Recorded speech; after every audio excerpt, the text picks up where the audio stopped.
Hey guys, welcome back to the Austin Young Show. I am joined in studio today by American Shitstorm. These guys are the best anti-fascist band in Dallas right now. And also as well, they released a new track called Cult that I'm going to play for you right now. They released this after this interview was recorded, but it's so good, I have to play it. Here it is, Cult by American Shitstorm. This is Jake from American Shitstorm. You've been listening to the Austin Young Show. Fuck you! Welcome back to the Austin Young Show, and you guys just heard Die from my guests, American Shitstorm, or better known as ASS. Guys, ASS. ASS. Oh, yeah. DRIDOA. It all stands for something. It stands for American Shitstorm. ASS. That is a beautiful thing, my friends. Guys, introduce yourselves. I'm so excited to have you on the show. Matt Ostman on bass guitar. Jacob Sereno, vocals. Now, you guys are local legends. You've been around a good amount of time now. You're coming up, what, it'll be like 3 years and you've hit your 10-year mark at this point? We're old, too, yeah. You're the old fuckers on the scene now. And that's very kind of you to say.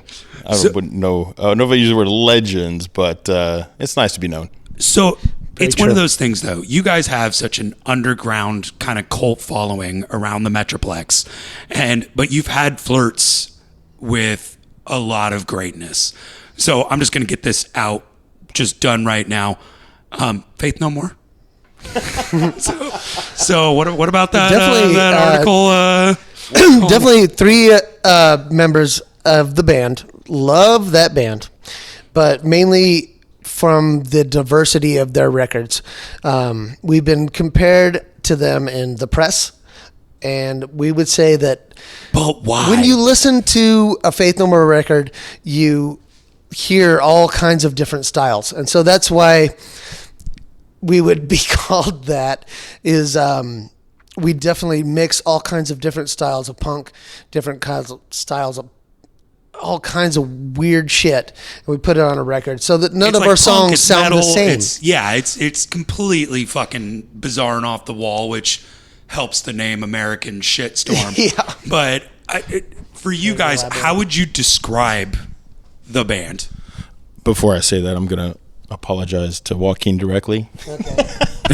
What Joaquin? What's wrong with Joaquin? No. We when that whole thing happened and like the title of that article got through, that name on there, it was like, oh man, that's not what we were trying to say. And that's what Jacob was trying to say, is that we're not emulating and trying to be something that or another band entirely, especially one that is not. Hey, we all have our own taste, and not everybody agrees with it. So got that out of the way. Nice. So the one thing I know everybody's wondering is, where the fuck did American Shitstorm come from, the name? That's a funny question and funny answer. So the band actually started when me and the drummer, Chris, who's not here, we started a Dead Kennedys tribute band. You kind of just reformed it again, right? Yeah. With the original guitar player, too. But yeah, we're called Dallas Uberalis, because Dallas, above all else, is the best place to have a Dead Kennedys tribute band. That's funny. But so we played for a while, and we thought, man, we sound really good. We should start writing some stuff. And so that's not a thought most cover bands have, is, hey, you know what? We should do originals. Yeah. Well, we always did originals, but we started a cover band because we were all getting old and we had kids, and we still wanted to play, but we didn't have time to practice 2 to 3 times a week. So we learned it at home, and we showed up and we played it, and then we got really good at it. But at that point, Zane came to us, and he's like, I got these songs I started writing. And so we just started writing originals. So I put it down online. What would we be called if we were an original band? And actually, it was Howard Kelly of the Gorehounds. Oh, nice. That actually said American Shitstorm. And that got the most votes. And we were like, that is really fucking funny. And then, of course, the the abbreviation. The acronym is fucking great. Like, because no matter what, you're gonna swear. So it's kind of yeah. It's either way. We're definitely doomed on the radio. Never gonna get radio play. Well, fuck. The radio is doomed its fucking self. So. We have trouble getting booked from being called ass or American Shitstorm. So, but like that kind of relates to you because like it having trouble getting booked, and people also have trouble guessing the genre of you too. Like it's for me when I listen to it, it's fucking punk. But it's different. It's not just punk. Like everybody has said before, they try to pigeonhole you, but there's just no way to do it. I think that's what we've been shooting for. Wouldn't you say?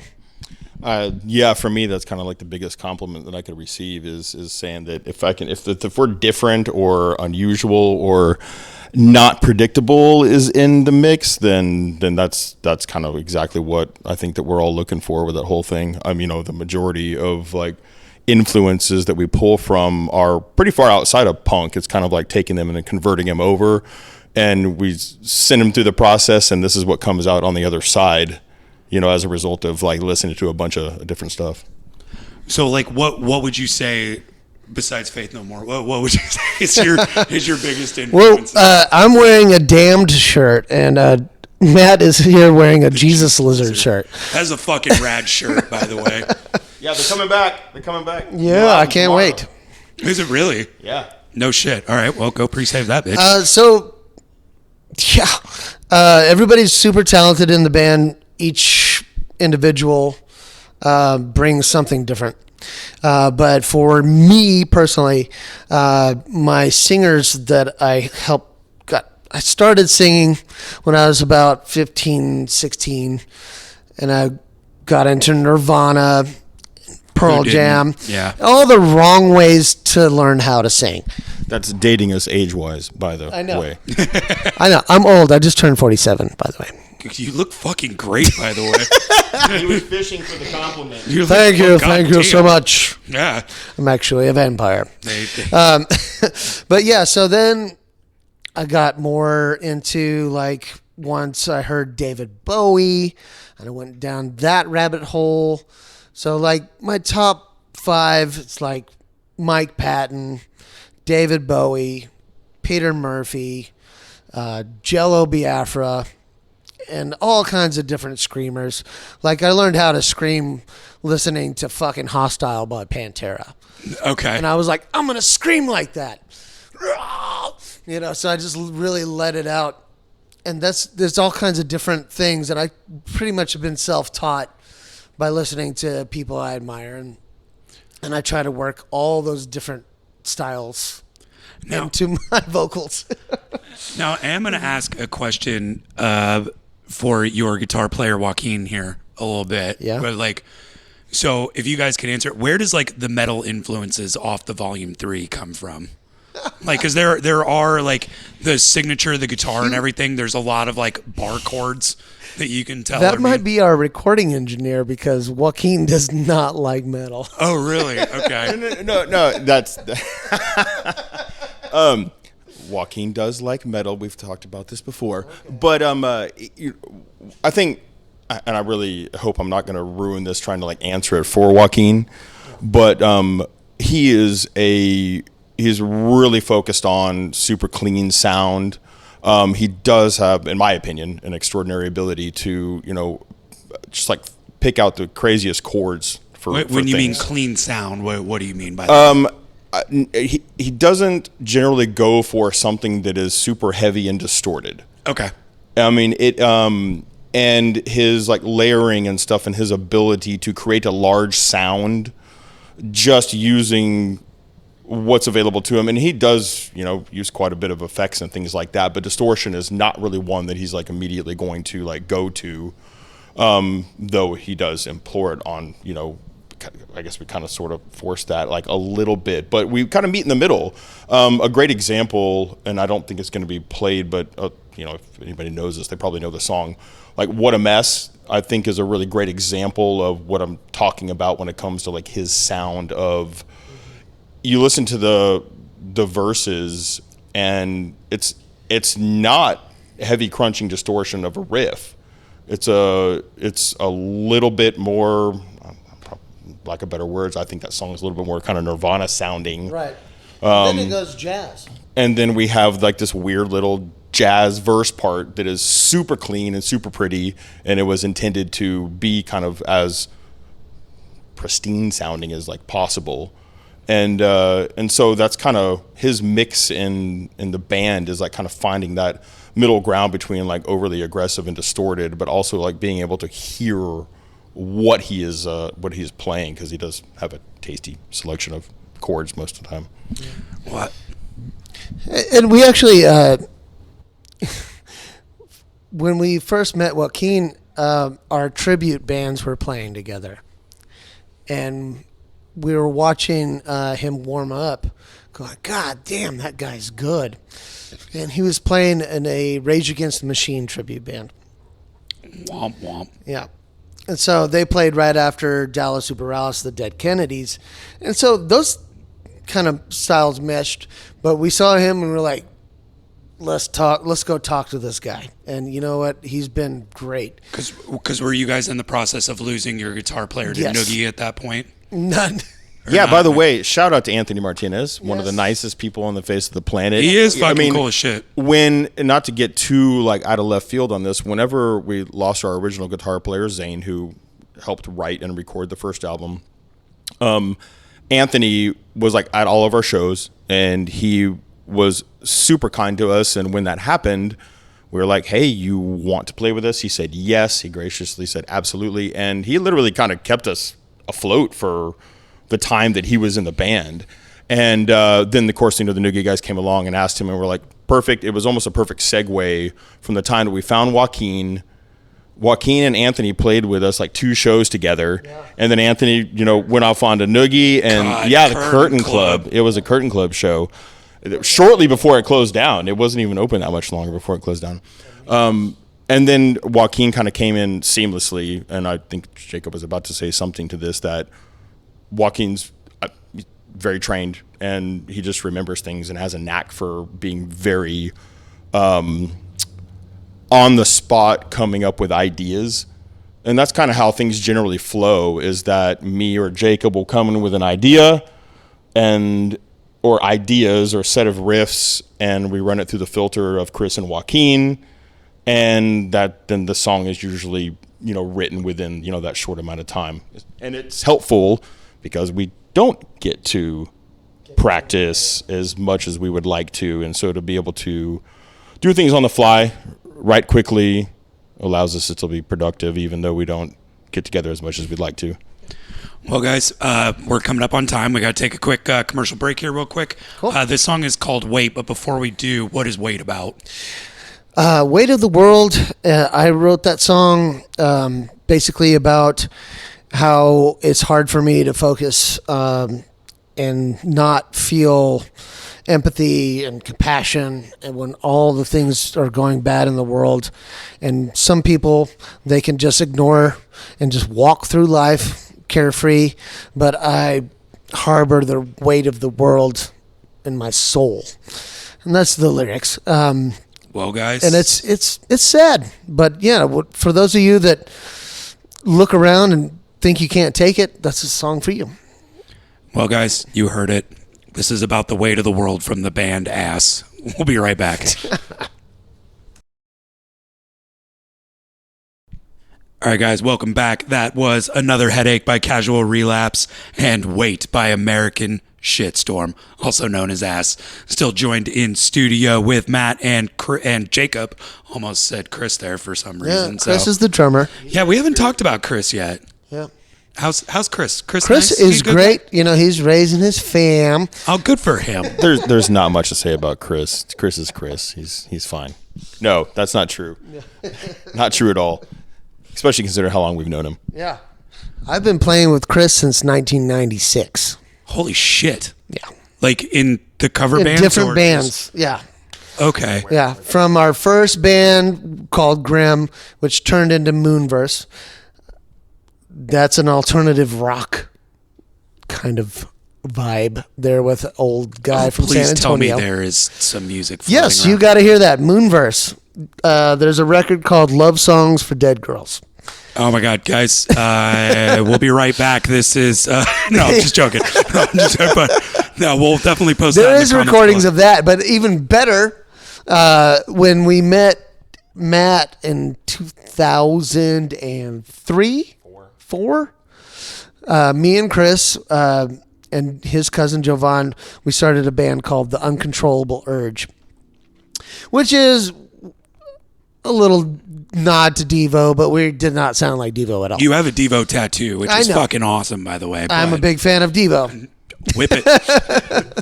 But yeah, we were kind of like progressive, psychedelic metal punk shit. 9-minute songs and shit.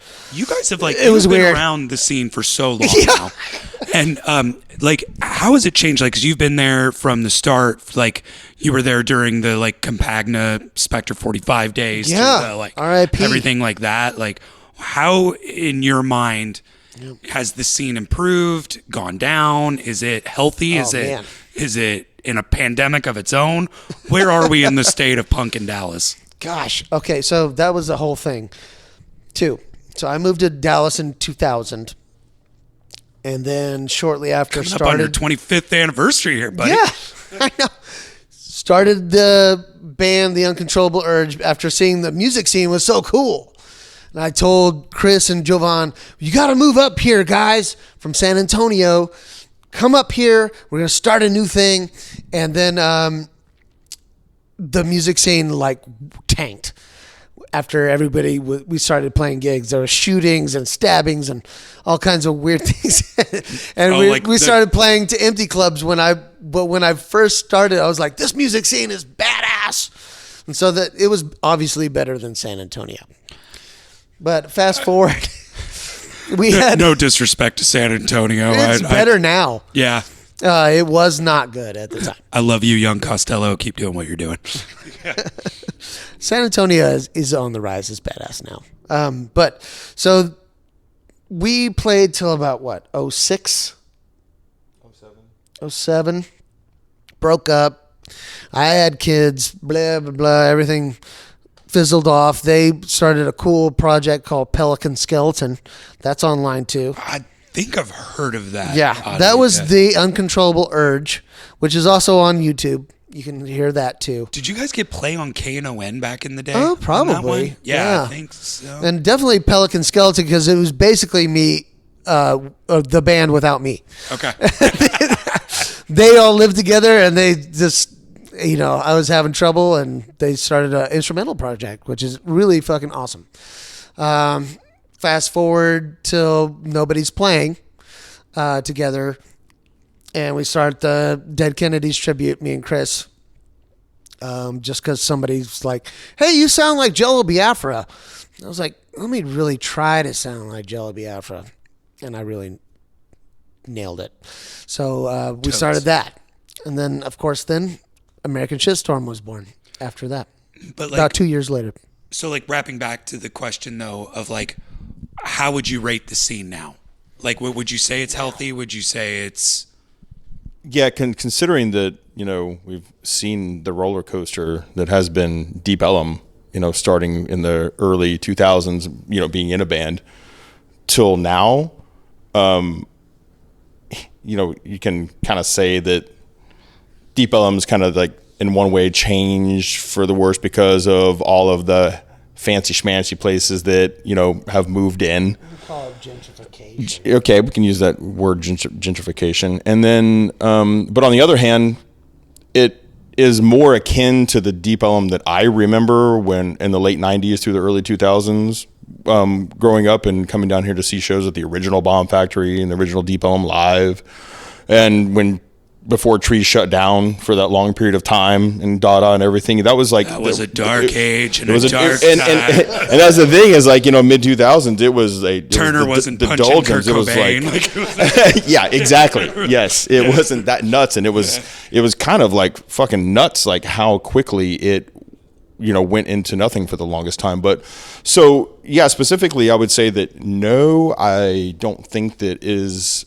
And part of it is nostalgia, but it's not as good as I remember back in the late 90s through the early 2000s. But it is a in a much, much, much better place than it was then.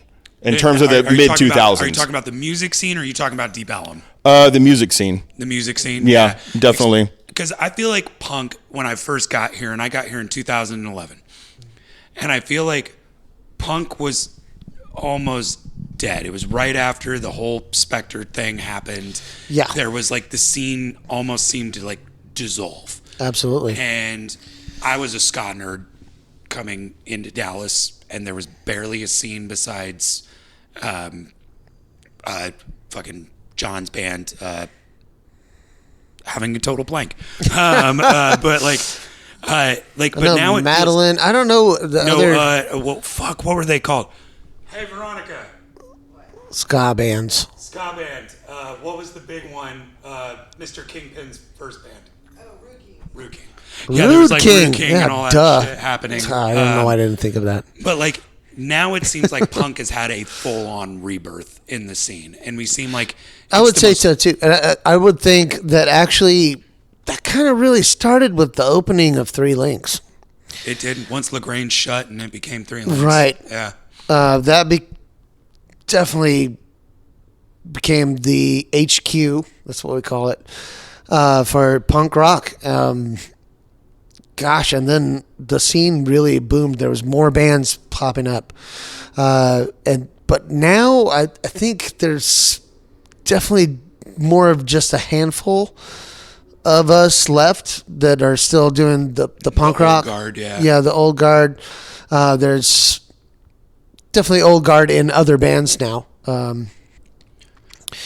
But gosh, Boof, Bullet Machine, Toxic Magnus, those guys are new. Noogie. Actually, Toxic Magnus, they were students of our guitar player.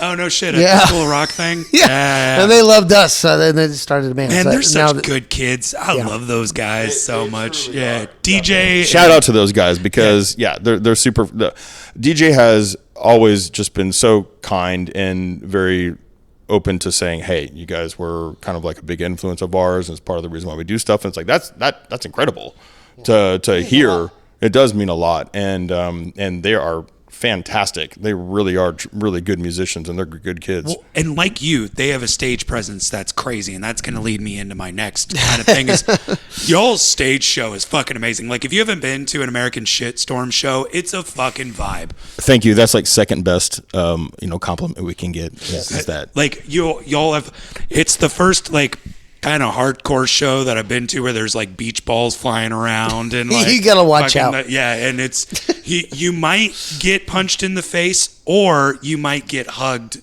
unsolicited. So it's a fucking weird, awesome vibe. Like, how would you describe your shows to the? Sometimes there's props. It's always different. We always try not to do the same set list and always try to have some kind of surprise. But yeah, I always throw shit.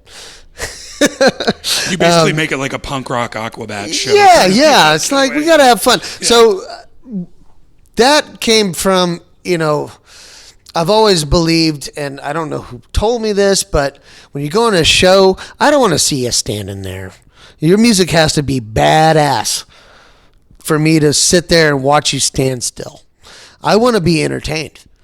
I want to see a show and like entertain me and make me feel like I made the right choice of getting up off of my couch.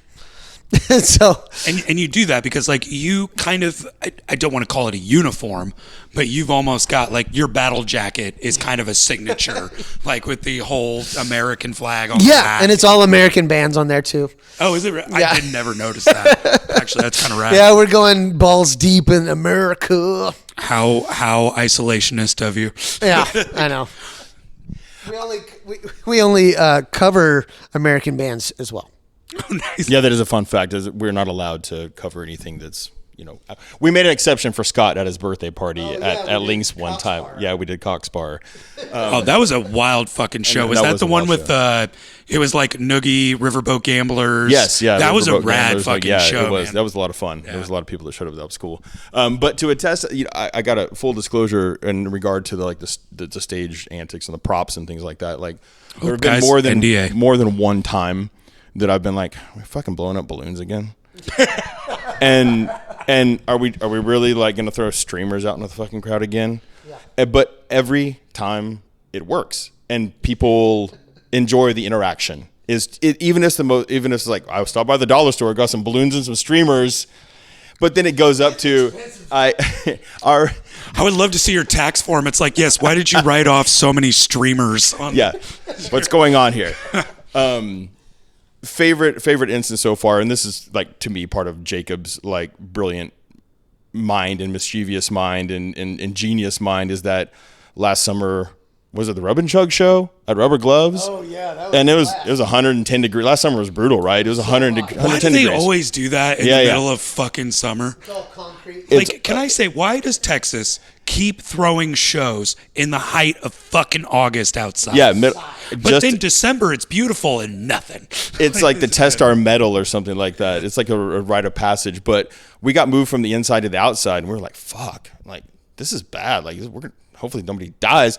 That's exaggeration. But Jacob had a great idea. He's like, I'm going to fill a cooler full of water balloons with ice. And then in the middle of our song Explode, we're going to have a water balloon fight with the crowd. That's fucking rad. Wall of death. It was a water balloon wall of death. And That's a patent, by the way. I own that. Water balloon wall of death. And Elsie. And it went off brilliantly. It's hot as shit outside. And just the simple idea of stopping and playing just kind of a droning like note over and over again while Jacob instructs the crowd to have a water balloon fight with each other in the middle of summertime was brilliant. And it was to this day. I mean, it was one of those memorable kind of things that he's done so far. Well, like, your everybody loved being wet. Your stage show is amazing, fun, and energetic. But if you listen to lyrics, like I would say you and Casual Relapse and Noogie are probably the three most politically driven bands in the DFW scene. Where does your lyrics come from? Why are you angry? Like what would your ideal world look like? Oh man. Well, if we could just stop with the Cheeto, it'd be great. It's been so much since he came around, but well, I got to hide my dog now because apparently everybody's going to try to eat her now. I was at the dog park yesterday. Some lady drove by and just went, "Hey guys, be careful! They're eating your dogs." All of us started fucking cracking up. That's probably one of the most absurd things I've ever heard out of somebody that wants to be president. But and we lived through Bush. I know. Second. I thought that was bad. I mean, to be fair, in terms of him specific, it's low hanging fruit, and it's not hard to jump, on that and kind of maybe make a point specifically about that guy, but also kind of saying things in general too. It can be applied to a number of scenarios, especially some of it's like yes. Is it directed at Trump? Well, he's the guy that's there where all the arrows are pointed at. There was a brilliant thing in the New Yorker a couple of years ago, and it stated that America was lucky because every country gets a dictator at some point. That America was lucky that their dictator was stupid. It was kind of, I mean, if we're looking for silver linings and things, then yes, I guess we can probably say that. But aside from that, I actually thought it was funny when he first announced his candidacy. I was like, you know what? It's already so fucked up. We might as well go with entertainment value. I'm going to vote for him. But of course, then I realized that was a very bad idea. Very quickly, there was a lot of racism. It was like, wait, fascists. Okay, but yeah, we don't like fascists. I mean, because Volume 2 is basically a whole. If you listen to it track by track, it's almost a whole fuck you to Trump. I mean, Yeah, literally almost, the cover yeah. is Trump Almost with all of X-ray it. vision. Yeah. Or laser vision. All three of our record, it kind of tells a story. The first one, and it's all done by three fantastic artists and local artists. Do you want to shout them out real quick? Yes, I do. So Volume 1 was done by Howard Kelly, who gave us our name. That is of the Statue of America doing a Home Alone Kevin scream. He meant to say a Statue of Liberty, people, just to let you know. I don't know what I said. Statue of America, but that kind of fits, to be honest. Kind of Maybe fits. I'm rambling. It is the symbol of freedom in our country. Yeah, that's what I meant. Okay. But then it repeats itself on the volume 3 too, right? Yes. Like, yeah. So then the next one we got from Casey Orr That's of volume 2, Guar correct? and Rigor Mortis. Oh wow. Okay. Yeah, he let us use that artwork. We saw it, and it was like, that was perfect. It is Trump as a supervillain, and there's... It's like a Magneto kind of character. Yeah, kind he's of thing, like, yeah. I'm going to kill America. And then the next cover was done by Kaya Beggs. Oh, nice fucking And that royalty. is of the radioactive Statue of Liberty, totally cooked and America destroyed. Now, if you had so where with you, what do you hope that people take away, like the political messages of all three albums? What do you hope people take away and do? You know, we definitely don't like Nazis. Listen to Punch a Nazi. You've heard that track on this show quite a few times. I mean, basically, that's it. I mean, it's not all political. Basically, yeah, we want to stick up for love. Nobody's in love's corner.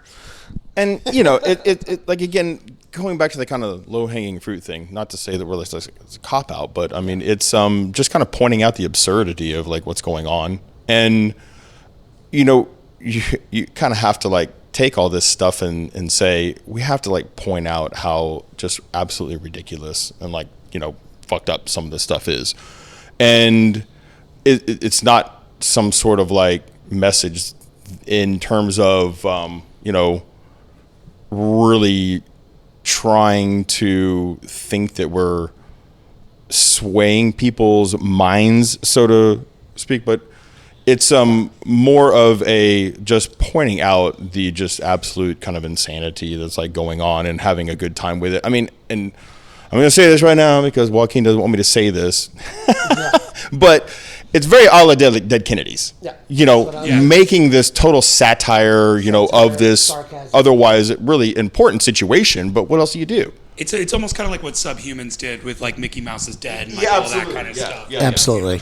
You know, it's like tongue in cheek, but at the same time, there's so much realism in it that it does make you think. Like, because when you see a show, you're just like, la, la, la, la, it's all happy. But when you actually listen to it, it's a very fucking scary, serious album. I go dark. Yeah, I'm sorry. There's going to be no shortage of that on this next record. So But yeah, I mean, but to point out too, like when I wrote "Guilty of Being Mexican," which is a great showcase of the talents of our band, being able to snap into country and jazz and punk and hardcore with hence why you ease. can't pigeonhole. Yeah. That song was actually written about Rick Perry. You know, bussing God, can Mexican that guy just go away? children and women and children and everybody bussing them back, but calling themselves Christian. You know, there's no room in their churches, but they got room in the jails. And so that's like heavy sarcasm. So I really hope that nobody takes that out of context. So I don't mean it. real quick, because we're coming up on time here. Cool. I just want to ask you some quick, just some quick questions here. Laughs. Who is the band that everybody needs to be on the lookout for? Golly, right now. Now that you're the old Drug guard, Church who's the just new put guard? out a good record. Are we talking nationals or locals? Let's do local. Let's give the locals some love.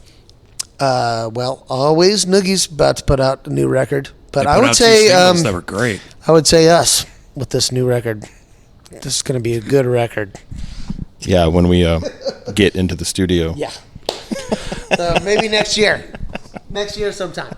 Now, when you've got to go on a show, y'all are running around, you're doing, you're hyping it up. What is your go-to after show dinner? Tacos. Yeah, tacos, or I gotta say that, like, I think the last 3 times that we played in Deep Ellum, I went to Chiba Hut. Oh man, Chiba Hut. Those sandwiches are fucking good, man. Other than that, tacos all the time. Tacos para vida, man. I mean, come on. It's like I could eat tacos 3 times a day. We're in fucking Texas. You got to. Yeah. It's not like we're in Iowa. Also, I sell more hot sauce than merch at my merch table. Wait, you sell hot sauce too? Yeah. Wait, We'd be remiss if we didn't mention Sereno's hold up. Okay, because salsas. one of my other guests, are you familiar with the hip hop artist Goat? Goat? Yeah, he sells his own hot sauce as well. Man, we got a So it's- hot sauce. Yeah, and the guys from F&A's, Joe sells his own sauce. What the fuck is it with DFW and doing? Can you all guys just get, okay, I got a bottle. We're going to have to try Goats after this. I want to try yours gotta now, try man. it. Yeah. You got to come back on the show and we're going to have like a hot ones of all the different local I stuff. call it a Sereno hot sauce. Good fucking name. Yeah, well, it's because everybody wants to call me Serrano. Jacob Serrano, but that was in that article too. When they released that article from the Observer, my name was misprinted Serrano through I the saw whole that. thing. Yeah, it still is, by the way. And at that album release show, I was singing and I got hit in the face with something, and I was like, "What is that?" And it was like, "It's burning." And I looked down, and it was a Serrano pepper. Pepper at you. Oh my God! Racist but funny. Shout out to Jason Portier who threw those particular peppers All right, at fair Jacob's enough. face. At that point, So he gets free admittance to every show now. But shout out your hot sauce brand. Where can But people yeah, find it? And get it? you can't find it anywhere. Can only find it at our shows where I bring fresh batches. Oh, nice. Okay, and then after that, what band member smells the worst in a car when you're going to a show? Jacob. I smell amazing. You smell amazing. You smell really good right now. Yeah, that's my cologne. That's your cologne. Yes.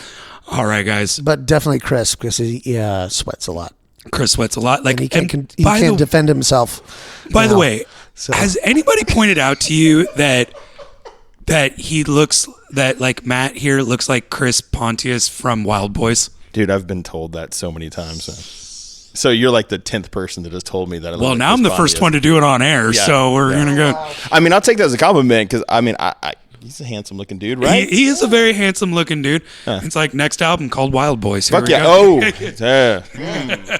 What do I get called? I get called. Well, you kind of if you get shave your called- head, you'd kind of look like Steve-O. Fuck you, man.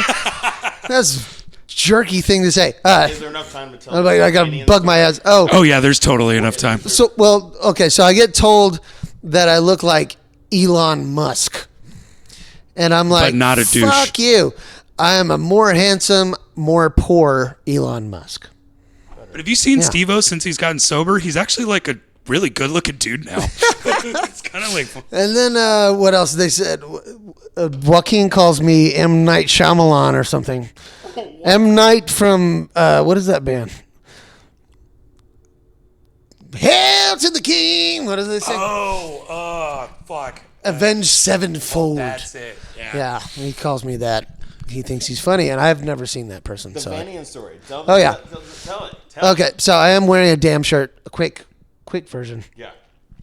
In 2011, I was so excited to see The Damned for the very first time. So I dressed up like Dave Vanian of The Damned.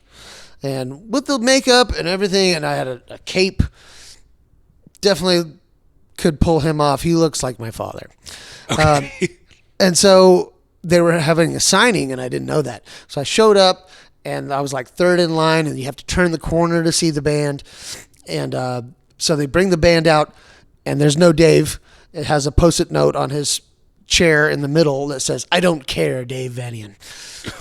And I get up to the guitar player, Captain Sensible, and he says, "Oh, man. Oh, look at you. Oh, that's good. Hey, go sit in his chair and sign autographs."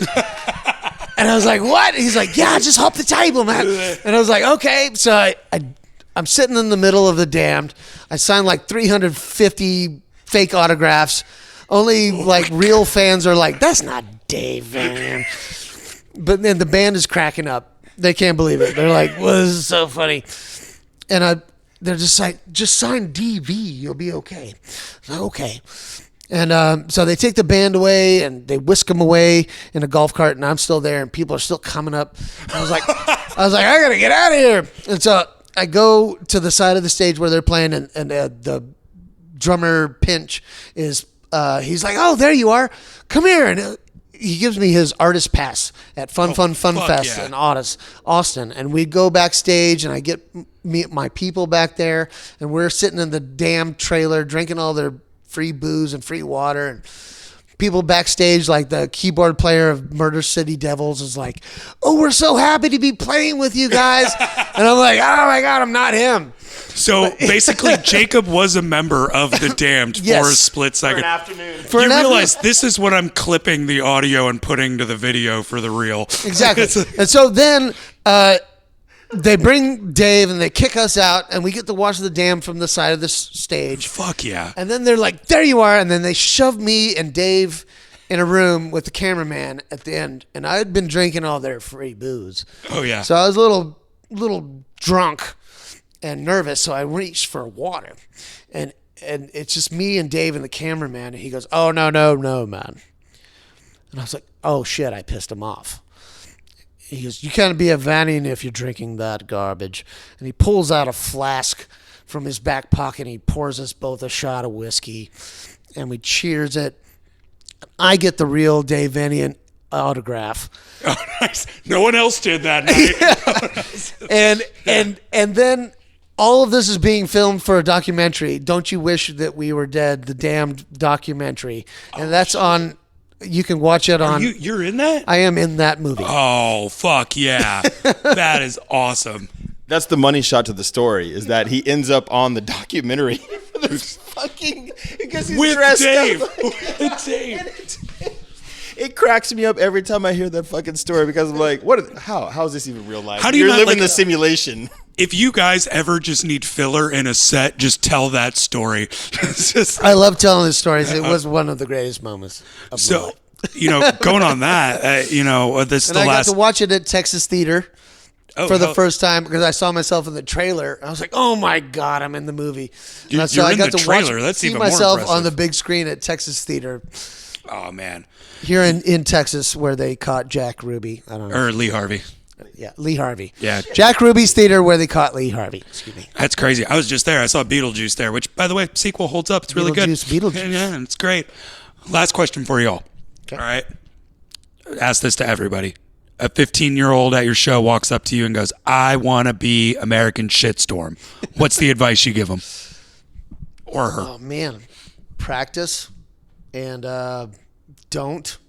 Because you absolutely have to Wow, love so it. inspirational, Jacob. You have to love it. There's just no money in anything anymore. So I don't know how you would make money, but you just got to love it. Like, we're going to pay a lot, and we're going to put out this record because we love it and we love our fans. It is so great that people just freaking listen to us. I'm flattered and I get recognized. I just fucking love that. And but you have to love making the music and make the music that you love.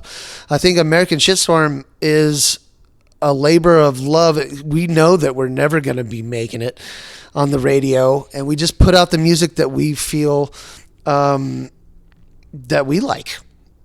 Would you say that, Matt? Yeah. What about you? What's your advice to all the 15-year-old hormone-raged kids out there? Yeah, I'm going to reiterate what Jacob said to start off on that whole thing, is that, like, specifically, you want to come play with us, I do think that you had better know your shit. And because we do take great pride in our, ability to play and, write what we think and is good stuff of what we like. And if you're out there digging what we're playing and, you want to emulate that in some regard and then also kind of, take that and do your own thing, then, yeah, man, you better practice and pay attention because, We do some stuff that's a little bit crafty that I don't think people catch up on, too much. And that's to make it, interesting for us, while we're playing it, is to kind of, try. We kind of do this to ourselves where we'll take something that we probably shouldn't turn into a song and do it because it's a little bit more challenging. So it's almost like punk went right back to where it started, where it's not commercially viable. You got to do it because you fucking love it. Yeah. And I hate to use this, example again. And actually, I'll start with another example. One of my all-time favorite bands of any genre, any given time, is Fugazi. Mm-hmm. And because they did, if you ask me the question, what band do you want to be in? Well, that'd be the band. Yeah. Because they were so intelligent with the way that they arranged things and put things together. They thought outside the box so much. And I would also say the same thing about the Dead Kennedys. That stuff's not that easy to play. There's a lot of stuff that's really difficult, and you're like, oh, when you start looking at it, like, wow, man, they were really thinking outside of the box. And I feel like a lot of youngins miss that now because they're so used to it because everybody kind of emulates them to a certain extent. So they're kind of like, well, they sound like this and this. And I'm like, no, but when they came out, like Fugazi especially, they were the only ones that sounded like that at that time. I would say nobody sounds like Fugazi or Dead Kennedys these days, except for maybe us. I will say, but do you feel like Fugazi's having kind of like a rebirth? Yeah. I feel like Gen Z's finally figured out who they are and is kind of like running with Hopefully it right they'll now. get a show. Dude, I won't expect like that to happen, but I will say that there was some sort of like viral video that went around of some high school kids that covered Waiting Room that I watched, and I was like, holy shit, that was amazing. And B, exactly that. That's really cool, like that they do seem to be kind of having a little bit of like, people are bringing that back up again. I think there was a documentary that's about to be released like about them, and they've kind of continued to keep repressing, the vinyls and cassettes and CDs and things like that. So it's almost, and in my mind, it's almost kind of like they never really went away. Thank God. Thank God. Yeah. I mean, I think they're one of the greatest of all time. Well, guys, we do have to go back to the question. Don't name yourself American Shitstorm if you want any kind of success. It's shooting yourself in the foot. Oh, man. Just call yourself like Chair Leg. You'd be better off. Well, for sure. But guys, quickly before we go, because we're about to play the last song, Deny, off Volume 3. Shout out where people can find you, listen to you, all that shit. You can hear us on everything. I would... Yeah, imagine that. There's no one else called American Shitstorm, so I think they'll find you. Yeah, that was another thing. It's like nobody else has this name. Always, if you're picking a band name, Google it first. Yeah, it's like you and Hotcake Hand Grenade just went for the most original things you could figure out. I will throw out a name that is Tropical Fuckstorm. Have you listened to these guys? Oh, yeah. Yeah, Tropical Fuckstorm is they kind of one-upped us a little bit on the Storm. Oh, yeah. And they are a fantastic band from Australia that is oddly fantastic and has done really well. So they are kind of the the exception to the rule that you can name your band Tropical Fuckstorm and still have a popular. Well, can I tell you the name of the band, the newer punk band that I'm loving right now is from local is Turd Cutter. Oh, Turd Cutter. Yeah. We know those guys. Yeah, they got scissors. Cutting turds right there on stage, boy. Oh my God, guys. And those are the most beautiful final words on this show. Everybody, that was American Shitstorm, and this song is Deny. Pick it up, Dallas.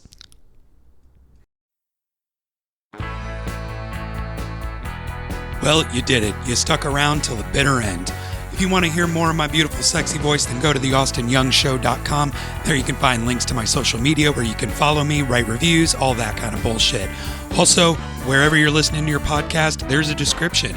There you'll find the list of the band names and songs and where you can follow them. Seriously, go follow all of us. We'd appreciate it.